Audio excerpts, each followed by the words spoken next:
Hello everyone, welcome back to Base Damage, and welcome back to Community Fridays. This week we have an Eminence and Shadow deck posted by Hzlnut in the Base Damage Discord. I believe this is their first time actually posting a deck for the Community Fridays and everything, so big thank you to them. I do greatly appreciate it. This one in particular, titled Nicotine Zombies. I was like, that is a very interesting title here, but I mean, it does make sense, I guess, if you've watched the anime and you know some of the cards in here. Yeah, no, we are going to go through and check this out today.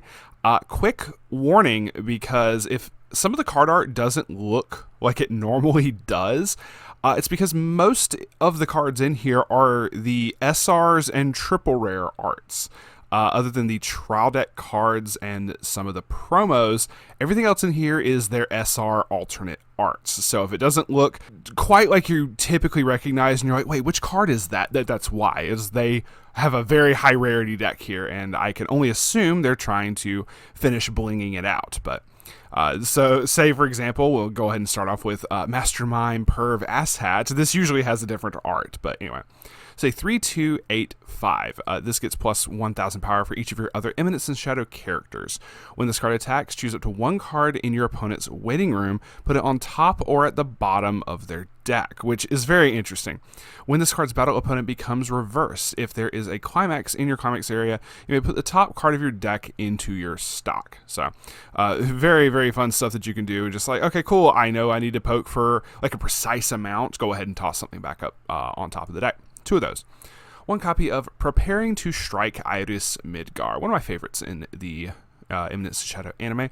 3-2-6-5. When this is placed on stage from your hand, perform the following action 2 times, which, for just shorthand, this is the level down effect, basically forcing your opponent to go, hey, that level 3, it's you now have to swap it with a level 2 in your waiting room, so on and so forth. Depending on whatever the level is, it goes down by one level of a new character. So that is a very fun effect, and making your opponent do it twice is kind of crazy for depending on what board state they have. Next, if this card is the top card of your clock at the beginning of your climax phase, you can pay 1 and put an Eminence and Shadow character from your hand into your waiting room. If you do, deal 1 damage to your opponent, choose one of your characters, and that character gets 2k power till end of turn. So a little bit extra buff there, a little bit extra burn there. Pretty cool. One copy of Liberation Rose Oriana. It's a 3-2, 10,500. When this card is placed on stage from your hand, choose up to one character with a level equal to or lower than your level in your hand and put it in any position of your stage, and that character gets plus 2,000 power until end of turn. If you're already starting to see a similarity here, the second effect should tell you this is basically New World Modernia, the level 3 from Nikke. When this card attacks, you can discard 2 cards from your hand, put the bottom 4 cards of your opponent's deck into the waiting room, and deal X damage to your opponent. X is equal to the number of climaxes amongst those cards. Always very nice to have one of these. So 3 copies of Counter-Strike Epsilon is a 3-2-9k. If you have 4 or more Eminence and Shadow characters, this gets -1 level while in your hand.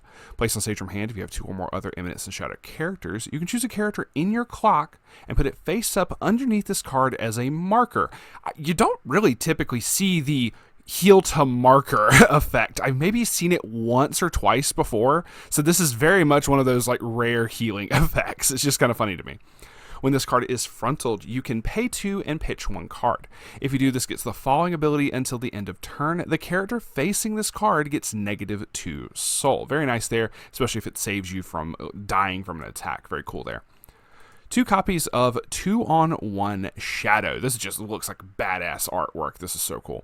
3-2, 10,500. All of your other Eminence and Shadow characters get plus 1,500 power. And this is kind of something to note because most of the time you see this, there's like typically a clause for it where if this character is in your center stage, give all of your characters plus 1,500.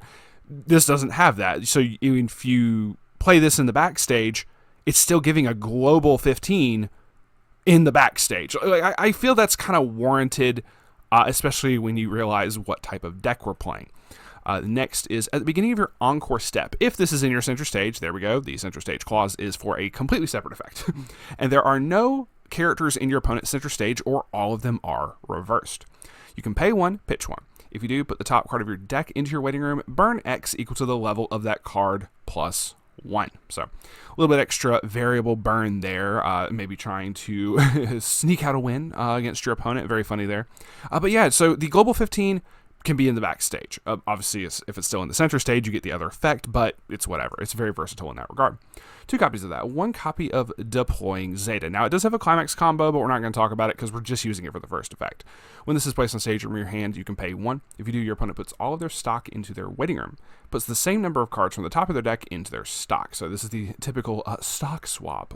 So very, very powerful there. And obviously, we have to take the 1 copy of. And this is where you realize what type of deck we're playing. It is 8 standby. So that kind of puts a lot of these into perspective. Like I said, if you standby this in, you still give a global 15, even if it's in the backstage, which is really, really cool there. So 1 copy of Dominating Iris Midgar. I mean, she can dominate me any day. Wait, what? Oh, who said that? So it's a 2/2, 7k. If you have 2 or more other Eminence and Shadow characters, this card gets plus 2k power and the following ability. When this card attacks, you can pay 1. If you do during this card's attack, perform trigger check twice. So you get a twin drive with her. At the beginning of your attack phase, if you have 2 or more other characters, you may pay the cost, which is sacrificing the climax, the final match, which is one of the standbys. If you do, stand this card and it gets character encore until the end of your opponent's next turn. I will say, just from me personally experience, like I feel it's weird to only have this at 1 copy, but you know what? Their deck list, they're cooking. We let them cook in this kitchen. 4 copies of Takedown Mundane Men. This is a 2/2/5/5. If there's a marker underneath this card, this gets plus 3,500 power and character encore, putting it at roughly a 9k before other bonuses and stuff like that. Now, the interesting thing is, Cade, how does it get a marker? Well, you see, when this is placed on stage from your hand or your waiting room, and we're going to come back to that in a second here. If you have another Eminence and Shadow character, you can choose a copy of a particular Sid is a level 0 obsessed with money, Sid Kagano, in your waiting room and put it face up underneath this card as a marker. Now, we're going to come back to this, we're going to finish the card, and then I'm going to come back to that effect. When the final match is placed on your climax area, if this card is in your center stage, you can choose a character in your waiting room and return it to your hand, which is honestly really interesting just to have an on play of a climax you could just salvage, like just whatever the hell you need. It's kind of interesting for that one. Now, to the marker, obviously this is just showing for sake of argument here. This is a card we'll go over in a little bit here, but that is the card that it has to marker to get the bonus effects, the bonus power and the bonus encore.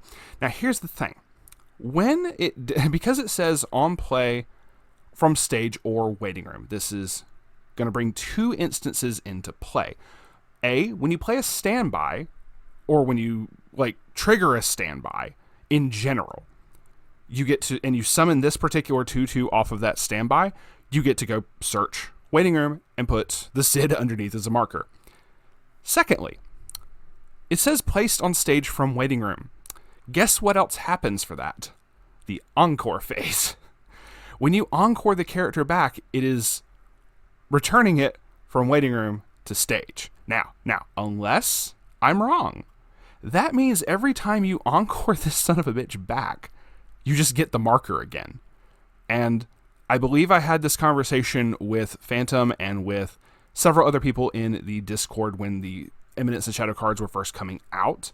And when we were looking at the standby combos and everything, I believe everyone kind of universally said, oh, hey, this means he just gets his marker back. So I'm just going to go based off of that, but maybe Hzlnut can correct me, or maybe someone else in the comment section can tell me differently. But I do believe you get to obviously, you get it off of standby. That just is obvious. But if you encore the character back, you get the marker as well. That's how I'm gonna view it as in that ruling. But if I'm wrong, please forgive me and please consult the comment section. I do appreciate it. Moving on to 1 copy of Reflection Akane Nishino. It's a 2/1/5k. The first non-SR of the deck is actually from the trial deck. It's a level assist 500 times the character's level in front of it, and it has an act ability, which is put 2 cards from your hand into your waiting room and rest 2 of your characters. Choose one of your characters, and that character gets the following ability until end of turn.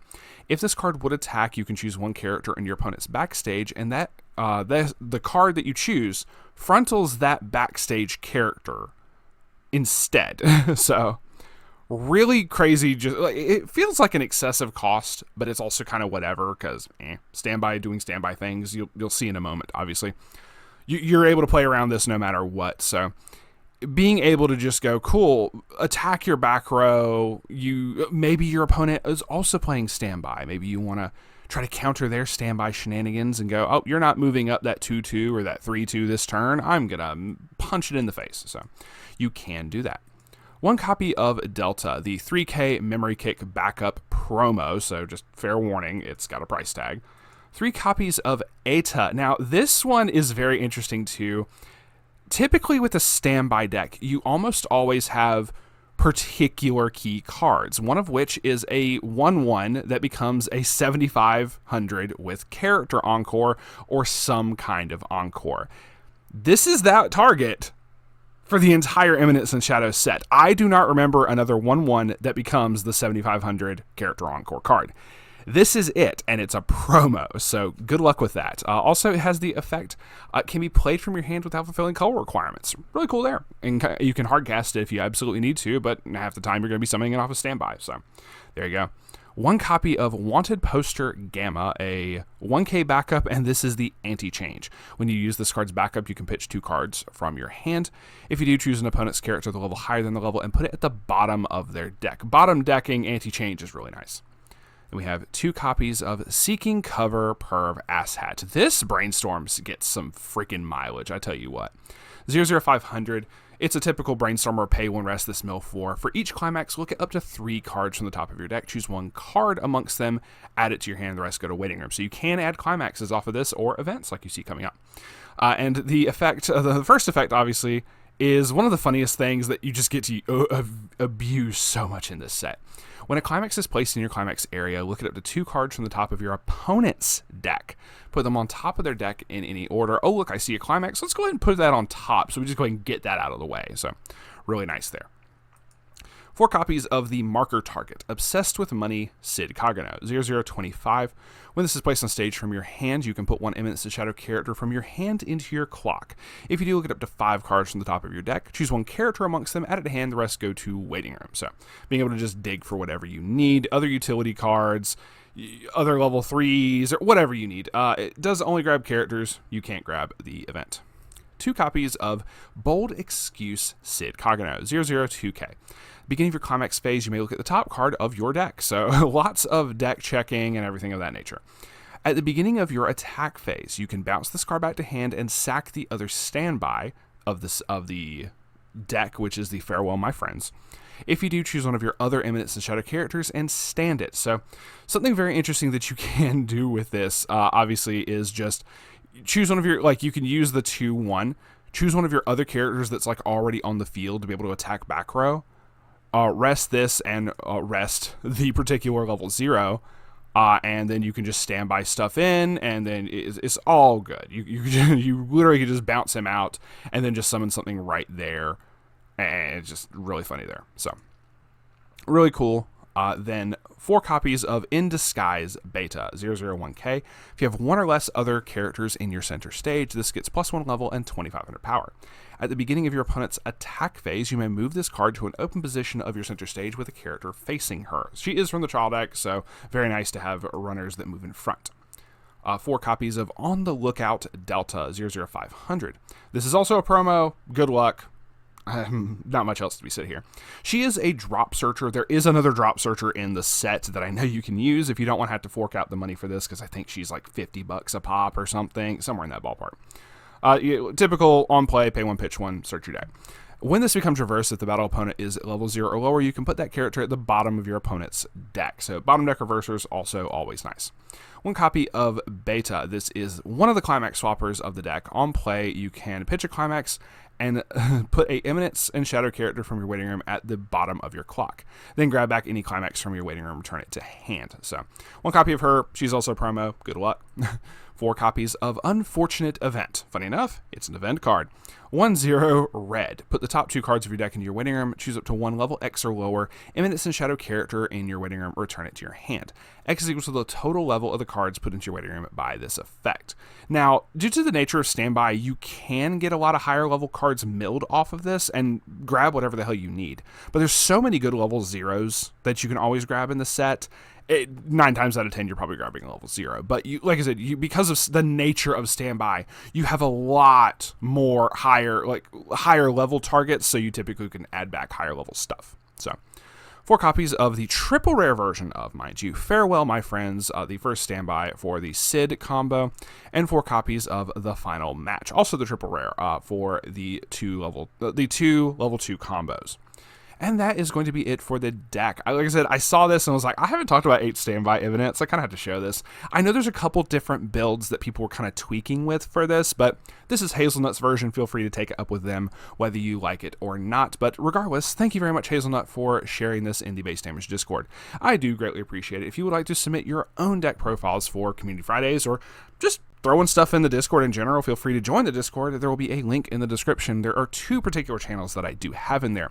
One is a decklist submissions channel that you can just post whatever the hell you want. But if you do have something specifically you would love to see on Community Fridays, there is a Community Fridays channel. Feel free to post it in either one of those. It is all good. If I like it, I'll talk about it regardless. So, and that is going to be it for us today. Thank y'all very much. Have a wonderful day. And as always, remember to stay based.